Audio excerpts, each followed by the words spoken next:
Welcome sa Movie Flix Recap. Ngayon pag-uusapan natin ang pelikula na thriller horror na Pinamagatang. Nagsisimula ang pelikula noong nakaraang taon. Nagkaroon ng isang bagong virus sa Earth na nagbago sa mga tao at naging agresibong zombie. Kaya naman agad na idineklara ng Health Organization ang isang pandemya at sinubukan ng mga otoridad na pigilan ang pagkalat ng impeksyon, ngunit malaking bahagi na ng populasyon ng mundo ang nahawa. Sa gitna ng kaguluhang ito, si Abigail at ang kanyang pamilya ay naghahanda ng tumakas palabas ng lungsod upang makipagkita sa kanyang ama. Naghihintay ito sa paliparan at magdadala sa kanila ng ligtas palabas ng bansa. Gayunman, pagdating nila sa kotse, parehong inatake ng isang zombie ang ina at kapatid ni Abigail at agad na nahawa. Nagtago ang batang babae sa ilalim ng kotse habang tinangkang atakihin siya ng kanyang ina, ngunit iniligtas siya ng isang pulis na nagngangalang Casas sa pamamagitan ng pagbaril sa mga zombie. 10 taon matapos ang trahedyang iyon, winasak ng zombie apocalypse ang mundo, at kakaunti na lamang ang mga nakaligtas, kabilang si Abigail at si Casas. Bilang dating pulis, ipinagtatanggol ni Casas ang batang babae at tinuturuan din siyang lumaban at manghuli sa kagubatan. Sa oras na iyon, nanghuhuli sila ng usa at ipinakita ni Abigail ang kanyang galing sa pamamaril gamit ang rifle. Pagkatapos noon, nagtayo sila ng kampo para doon magpalipas ng gabi, ngunit nakarinig si Casas ng ingay ng paparating na zombie sa kagubatan. Bitbit ang kanyang baril, nahanap niya ang nilalang at binaril ito sa ulo, ngunit tila may marami pang iba sa paligid. Dahil dito, napilitan silang lisanin ang kampo at kinabukasan ay nagpatuloy sila sa paglalakbay sakay ng kabayo. Habang naglalakbay, ipinaliwanag ni Casas ang kanyang plano na pumunta sa isang isla malapit sa baybayin ng Amerika, kung saan naniniwala siyang ligtas sa mga zombie. Aabutin sila ng 2 linggo sa biyahe, kaya kailangan muna nilang mag-ipon ng pagkain at bala. Sa daan, narating nila ang tuktok ng bundok at nakita ang isang lalaki sa loob ng kanyang sasakyan na tinatangkang takasan ang isang zombie. Agad inihanda ni Abigail ang kanyang rifle at pinaputukan ang nilalang. Ngunit tinamaan niya hindi lamang ang zombie, kundi pati na rin ang biktima. Dahil sa pagkakamaling iyon, nahawa rin ang lalaki at napilitan si Casas na patayin silang pareho. Pagkatapos, sinuri ng dalawa ang sasakyan para sa mga suplay, ngunit wala silang nahanap na kapakipakinabang. Nagpasya silang magpatuloy sa paglalakad, ngunit hinarang sila ng isang grupo ng mga armadong lalaki sa kanilang sasakyan. Nakilala ng grupo ang lalaking namatay at inakusahan sina Casas at Abigail ng mga tulisan. Tinakot ng grupo ang dalawa na papatayin sila roon mismo, ngunit napalibutan ang lugar ng 12 ng zombie na gutom sa laman ng tao. Dahil sa pagkakaroon ng iisang kalaban, napilitan ang grupo na makipagsanib puwersa kina Casas at Abigail upang labanan ang mga zombie. Hindi nagtagal, naubusan ng bala ang dalawa kaya kinuha nila ang kanilang mga itak at nakipaglaban ng harapan. Samantala, pinaputukan ng grupo ng mga sniper ang mga zombie, ngunit hindi iyon sapat at ilan sa kanila ay nahawa rin. Nang makita nilang wala ng paraan upang manalo, kinuha ni Casas at Abigail ang isa sa mga sasakyan kung saan may 2 pasahero, sina Megan at David. Dahil wala ng oras para magpakilala, agad silang tumakbo papunta sa highway, iniiwan ang mga zombie sa likuran. Nang makalayo na sila, ipinaliwanag ng mag-asawa na nakasalubong nila ang mga armadong lalaki habang papunta sila sa isang e-boat colony. Sinabihan silang ligtas daw ang lugar na iyon mula sa mga zombie at gusto nilang makarating doon dahil malapit ng mga anak si Megan. Binalaan sila ni Casas na hindi niya kayang dalhin sila roon dahil hindi niya ipapahamak si Abigail. Ngunit lalo pang lumala ang sitwasyon nang biglang masira ang makina ng sasakyan at mapilitang maglakad ang grupo. Makalipas ang ilang oras, narating nila ang pinakamalapit na bayan na tila iniwan na ng mga tao. Naalala ni Casas ang isang lumang paaralan doon at dinala niya ang lahat upang doon muna manatili sa magdamag. Nagtayo sila ng bonfire at natuwa si Abigail na muli siyang may kasamang iba matapos ang mahabang panahon na silang dalawa lang ni Casas. Sinamantala niya ang pagkakataon upang makilala ang mag-asawa at ikinuwento ng mga ito na galing sila sa isang bukirin, ngunit sinalakay ito ng mga nahawa. Dahil dito, napilitan silang sunugin ang buong lugar at tumakas kasama ng ibang mga nakaligtas. Pagkalipas ng ilang araw, nakilala nila ang grupo ng mga sniper na nagkwento tungkol sa boat colony at nangakong dadalhin sila roon. Doon nagsalubong ang kanilang landas kay Abigail at ngayon, ang tanging pag-asa nila para sa ligtas na panganganak ng kanilang anak ay ang makarating sa kolonya na yon. Pagkatapos marinig ang lahat, nangako ang dalagang si Abigail na tutulungan sila, ngunit tutol si Casas sa ideya. Naniniwalang ang tanging paraan upang makaligtas sa mga zombie ay ang manatiling nakahiwalay at nakatago. Gayunpaman, ipinakita pa rin niya sa mapa ang daan papunta sa kolonya, kahit alam niyang hindi makakaligtas sina David at Megan sa paglalakbay ng walang tulong. Naiinis si Abigail sa ugali ng kanyang amang ampon, ngunit determinado si Casas at lumabas upang maglagay ng mga patibong sa paligid ng gusali. Tulad ng kanyang kinatatakutan, malayo sa kanila, natapos na ng grupo ng mga zombie ang pagkain sa bundok at ngayon ay sinusundan na nila ang mga bakas ng grupo papunta sa lungsod. Kinaumagahan, nasa tuktok ng gusali si Abigail at nagbabantay, hawak ang tanging alaala na mayroon siya ng kanyang pamilya, isang photo album. Ngunit di nagtagal, nakarinig siya ng mga kaluskos at napansin ang kakaibang paggalaw sa damuhan malapit sa pasukan ng gusali. Bumaba ang dalaga upang alamin ang nangyayari, ngunit nadatnan niya ang isang zombie na tinatangkang atakihin siya. Dahil sa kanyang pagsasanay, naiwasan niya ang pag-atake at nakaganti, tinaga ang liig ng nahawa gamit ang itak. Tumakbo siya upang hanapin ang iba pa sa grupo, ngunit hinarangan siya ng isa pang zombie at naipit siya sa bintana sa ikalawang palapag. Sa isang mabilis na galaw, yumuko si Abigail at hinila ang zombie papunta sa bintana, dahilan upang mahulog ito at bumagsak sa lupa. Muntik nang mahulog si Abigail sa gilid dahil sa lakas ng paghila, ngunit sa kabutihang palad, dumating si Casas sa huling sandali at hinila siya pabalik. Dahil wala ng proteksyon ang lugar, kailangan nilang umalis agad dahil papalapit na ang grupo ng mga zombie. Isa sa mga ito ang nakarating sa pasukan at tinangkang tumawid, ngunit nadali nito ang patibong na inilagay ni Casas.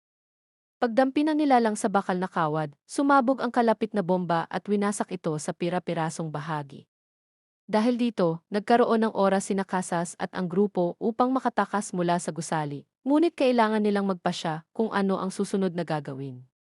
Iminungkahi ng dating pulis na pumunta sa ibang lungsod, ngunit naalala ni Abigail na malapit lang ang paliparan kung saan nagtatrabaho ang kanyang ama at baka may eroplano pa roon na maaari nilang gamitin para makatakas. Kahit alam niyang mapanganib ang ruta, pumayag si Casas sa plano at sinundan nila ang daan hanggang makarating sa isang abandonadong gusali. Doon, nakita ng grupo ang isang kotse na may mga pasahero, ngunit lahat ng ito ay binaril kamakailan.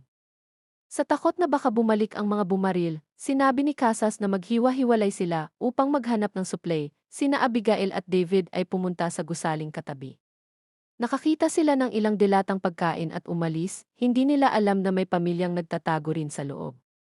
Samantala, nakakita si Casas ng mga baril sa likod ng kotse at sabay-sabay silang bumalik sa daan patungo sa paliparan.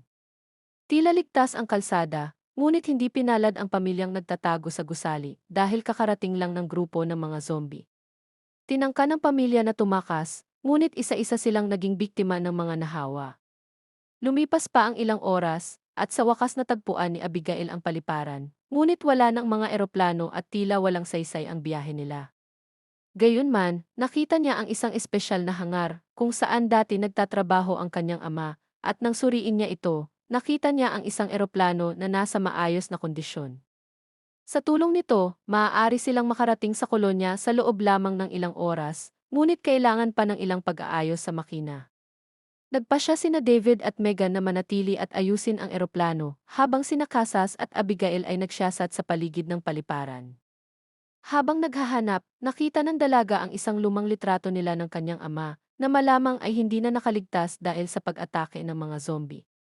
Napaluha ang dalaga habang inaalala ang kanyang pamilya, ngunit agad din siyang nagpakalakas at pumunta kay Casas, na nooy sinusuri ang watchtower.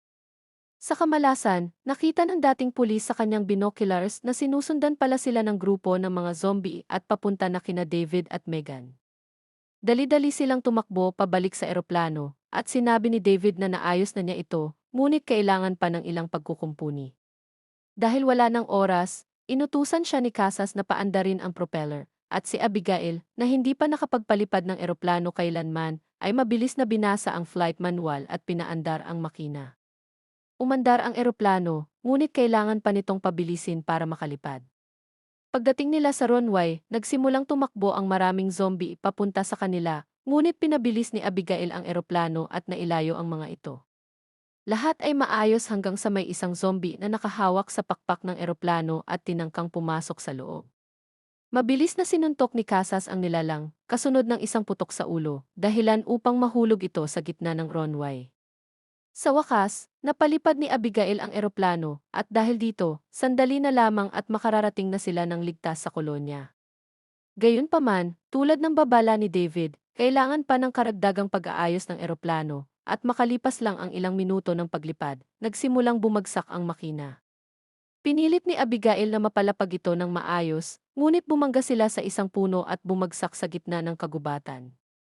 Sa kabila ng pagbagsak, walang malubhang nasaktan, ngunit kailangan na naman nilang maglakad patungo sa kanilang destinasyon habang patuloy silang hinahabol ng grupo ng mga zombie. Makalipas ang ilang sandali, dumating ang apat sa isang lumang estasyon ng tren at walang bakas ng kahit anong zombie sa paligid. Nang masiguro nilang ligtas ang lugar, muling tiningnan ni Casas ang mapa at natuklasan na may 2 araw pa silang lalakbayin bago marating ang kolonya. At kung hindi pa iyon sapat na problema, paubos na rin ang kanilang supply at bala, kaya kailangan nilang umalis agad pagsikat ng araw. Nagpahinga muna ang grupo para sa gabi, iniwan ni David ang kanyang asawa upang makapagpahinga sa kama habang siya ay nagsiyasat sa paligid, dala ang isang baril. Samantala, hindi makatulog si Megan kaya kinuha niya ang dilatang pagkain na nahanap nila sa abandonadong gusali. Nakita ni Casas ang lahat at tinulungan ang batang ina na buksan ang lata. Pagkatapos, binigyan siya ni Megan ng isa sa kanyang mga kumot bilang pasasalamat sa tulong na ibinigay sa kanila ni Abigail sa buong panahon na iyon. Nagpasalamat si Casas sa kabaitan ni Megan at ipinagtapat na minsan ay mayroon din siyang asawa, ngunit nawala ito nang sakupin ng mga zombie ang bansa. Mula noon, si Abigail na lamang ang natitirang koneksyon niya sa ibang tao, ngunit patuloy pa rin siyang nakakaramdam ng pagkakasala dahil siya mismo ang pumatay sa ina at kapatid ng dalaga na naging zombie. Pinayuhan siya ni Megan na ginawa na niya ang makakaya at oras na upang matutong muli na magtiwala sa iba. Ipinakita rin niya ang kanyang kwintas na may litrato nila ni David at ng kanilang aso, na tulad ng asawa ni Casas, ay napatay din noong pandemya. Naantig si Casas sa kwento, ngunit sinabi niya kay Megan na magpahinga na dahil mahaba ang araw na naghihintay sa kanila bukas. Samantala, pumasok si David sa isa sa mga bago ng tren at biglang inilabas ang baril, itinapat ito sa kanyang ulo. Doon ipinakita na noong sinalakay ng mga zombie ang paaralan, nakagat siya sa binti at malapit na siyang mahawa. Nais niyang kitilin ang sariling buhay upang hindi maging zombie at mapahamak ang kanyang asawa, ngunit hindi niya magawa at bumalik siya sa grupo. Kinaumagahan, nagpatuloy ang apat sa paglalakad sa kagubatan, ngunit lalong lumalala ang kalagayan ni David. Sinusubukan niyang itago ito, ngunit napansin ni Casas ang mga bakas ng dugo sa kanyang pantalon at nang tangkain siyang tulungan ni Megan, naging agresibo si David at iginiit na ayos lang siya. Nagpatuloy ang grupo sa paglalakad habang sina Abigail at Megan ang nangunguna sa daan. Sinamantala ni Casas ang pagkakataong hindi nakatingin ang dalawa at hinarap si David, ipinakita ang sugat sa kanyang paa at naghanda upang patayin ito doon mismo. Ngunit kahit alam ang panganib, nagpasya si Casas na huwag muna siyang patayin at nagpatuloy silang apat hanggang marating nila ang isang bahay malapit doon. Mula sa loob ng bahay ay lumabas ang isang lalaking armado ng shotgun na sa una ay nagbanta na babarilin sila, ngunit nagbago ang isip nang makita niyang may buntis na babae sa grupo. Pinapasok niya ang lahat sa bahay, ngunit bago iyon ay inutusan silang ilagay muna ang lahat ng armas sa isang kahon. Pagkatapos noon, ipinakilala ng lalaki ang sarili bilang si Nordon, isang siyentipiko na ginamit ang kanyang kaalaman upang makagawa ng geothermal energy source at mamuhay ng normal sa gitna ng kagubatan. Inanyayahan niya ang grupo na manatili muna sa kanyang bahay upang kumain at magpahinga bago ipagpatuloy ang biyahe. Pagkatapos kumain, inimbitahan sila ng siyentipiko na uminom sa sala at ikinuwento kung paano siya nakaligtas mag-isa sa kagubatan. Sa gitna ng usapan, bigla niyang binago ang paksa at sinabing ang zombie virus ay isang mahalagang hakbang sa ebolusyon ng sangkatauhan. Anya, ito raw ay nagsilbing paraan upang mabawasan ang populasyon sa mundo at tanging ang pinakamalalakas lamang ang makakaligtas. Naging kahina-hinala ang usapan at si David, na patuloy na lumalala ang lagay, ay biglang nakaramdam ng pagkahilo at pumunta sa banyo. Sa tapat ng salamin, nakita niyang kumakalat na sa buong katawan niya ang impeksyon at wala na siyang oras. Bumalik siya sa silid, ngunit nadatnan niyang nawalan na ng malay sina Megan, Abigail at Casas dahil nilagyan pala ng pampatulog ang inumin na ibinigay sa kanila ni Nordon. Tinangkang atakihin ni David ang siyentipiko, ngunit pinaandar ni Nordon ang kanyang gauntlet, isang aparatong lumilikha ng sound waves na kayang pigilan ang mga nahawa. Kinuha niya si David at ang iba pa at dinala sa kanyang lihim na laboratorio, kung saan ipinakita niya ang gauntlet. Dahil sa kanyang imbensyon, nagawa niyang panatilihing malayo ang mga zombie sa kanyang lugar at balak niyang gamitin ang grupo bilang mga eksperimento.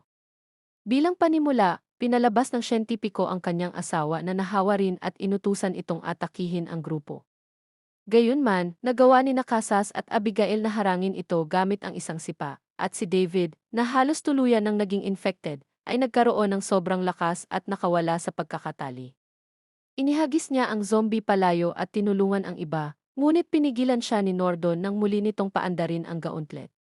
Sa kabila nito, nakawala pa rin siya sa mga tali at sabay-sabay tumakbo ang grupo patungo sa labasan, kinuha ang kanilang mga armas mula sa kahon sa tabi. Natagpuan nila ang sasakyan ng siyentipiko at umalis gamit iyon patungo sa kagubatan. Ngunit binalaan sila ni Megan na pumutok na ang panubigan niya at malapit na siyang manganak. Lalong lumala ang sitwasyon nang malaman nilang napapaligiran ng mga zombie ang kagubatan, at habang tumataka sila, nadaanan nila ang isang napakalaking puno na humaharang sa daan. Napilitan ang grupo na lisanin ang sasakyan, ngunit alam nilang sandali na lamang at aabutan na sila ng mga zombie. Kaya bilang sakripisyo, nagpasya si David na maiwan upang bigyan sila ng oras, at hiniling kina Abigail at Casus na alagaan ang kanyang asawa. Tumakas ang tatlo sa kagubatan habang ginamit ni David ang natitira niyang lakas upang pigilan ang mga zombie. Sa kabila ng kanyang pagsisikap, lumitaw ang pinuno ng mga zombie sa kanyang likuran at binali ang kanyang liig ng walang kahirap-hirap. Sa parehong sandali, nagpatuloy sina Abigail, Casus, at Megan sa pagtakas hanggang sa makita nila ang mga ilaw sa malayo. Sa wakas, narating nilang tatlo ang kolonya ng mga bangka, at tumawag ng tulong si Abigail habang nakatutok ang mga baril ng mga gwardiya sa mga zombie. Nang makita ng pinuno ng mga zombie na protektado ang lugar, iniutos niyang umatras ang lahat, habang sina Casus, Megan, at Abigail ay dinala sa loob ng kolonya. Pagsapit ng umaga, inalagaan si Megan ng Nor sa lugar, at nakilala naman ni Abigail ang mga residente, kabilang ang isang binatang kaedad niya na nagngangalang Rob. Naniwala siyang natagpuan na niya ang isang ligtas na lugar para manirahan, ngunit binalaan siya ni Casus na aalis sila sa sandaling gumaling si Megan. Tumanggi ang dalaga dahil gusto na niyang manatili sa kolonya at sawa na siyang sumunod sa mga utos ni Casus. Nagpatuloy ang pagtatalo hanggang sa dumating ang Nars at tinawag si Casus. Sa kasamaang palad, may dala siyang masamang balita, bagamat ligtas na naipanganak ang sanggol. Unti-unti nang nanghihina si Megan at ilang oras na lang ang itatagal. Pinuntahan siya ni Casus, at sa huling sandali ni Megan, pinangalanan niya ang kanyang anak na babae na Hope.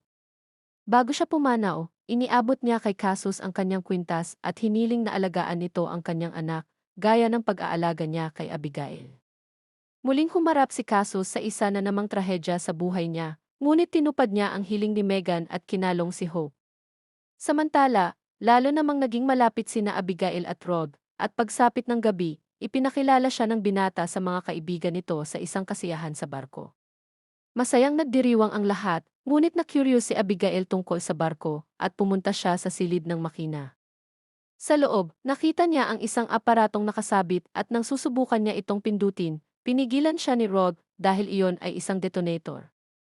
Ipinaliwanag ng binata na may plan E ang mga kasapi ng kolonya. Nilagyan nila ng mga pampasabog ang mga barko sakaling lusubin ng mga zombie. Ipinakita rin niya ang isang bukasan sa sahig ng barko na patungo sa isang lagusan sa ilalim ng tubig para makaligtas sila kung sakaling sumabog ang mga barko. Nagpatuloy ang kasiyahan hanggang sa madaling araw at tila payapa ang kolonya. Ngunit biglang lumitaw ang siyentipikong si Nordon at gamit ang kanyang igauntlet, naakit niya ang mga zombie ipapunta sa lugar. Handang isakatuparan ang kanyang plano, sumakay siya ng bangka at pinataboy ang mga zombie patungo sa kolonya. Hindi nagtagal, nalusob ng mga zombie ang mga barko, at kahit pilit silang pinipigilan ng mga gwardiya, napalibutan din ng mga nilalang ang buong kolonya. Nagkaroon ng kaguluhan at maraming residente ang nakagat ng mga zombie. Ilang sandali pa, nakita ni Rogue ang nangyayari at tinulungan ang kanyang mga kaibigan, ngunit inatake siya ng isang zombie at muntik nang makagat sa leeg. Sa kabutihang palad, napatay ni Abigail ang zombie at inutusan ang iba na protektahan ang mga nakaligtas habang hinahanap niya si Casus. Habang nangyayari iyon, iniwan ni Casus si Hope sa Nars at nagpunta upang hanapin si Abigail. Ngunit sa halip na si Abigail, dalawang kabataan ang nakita niyang papalibutan ng zombie. Nang makarating siya sa deck ng barko, sa wakas ay nakita niyang muli si Abigail at magkasama nilang nilipol ang mga zombie sa kanilang daraanan. Humingi ng tawad ang dalaga kay Casus sa kanyang asal at binalaan siyang kailangan nilang tumakas sa lagusan bago sumabog ang mga barko. Tumakbo silang dalawa, ngunit pinigilan sila ni Nordon na sinuntok si Abigail at pinabagsak sa sahig. Nagalit si Casus at nagtangkang tumulong, ngunit ginamit ng baliw na siyentipiko ang gauntlet at pinadala ang isang zombie para pigilan siya. Itinapon si Casus sa isang butas, ngunit lumaban siya at sinaksak sa liig si Nordon. Lumapit si Nordon at muling pinaandar ang gauntlet, inuutusan ang zombie na kainin si Casus. Ngunit inatake siya ni Casus at itinulak ang aparato sa pader, nawasak ito ng tuluyan.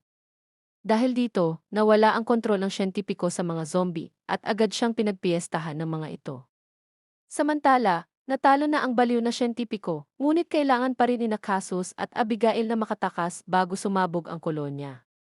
Tumakbo sila papunta sa lagusan, ngunit sinunggaban ni leader ng mga zombie si Abigail at pinabagsak siya. Kinuha ni Casus ang isang sagwan at hinampas ang nilalang, ngunit napansin ni Abigail na may suot itong pulseras na may nakasulat na pangalan niyang Abigail. Doon niya napagtantong ang pinuno ng mga zombie ay ang tunay niyang ama. Ngunit wala ng oras, kaya hinila siya ni Casus palayo.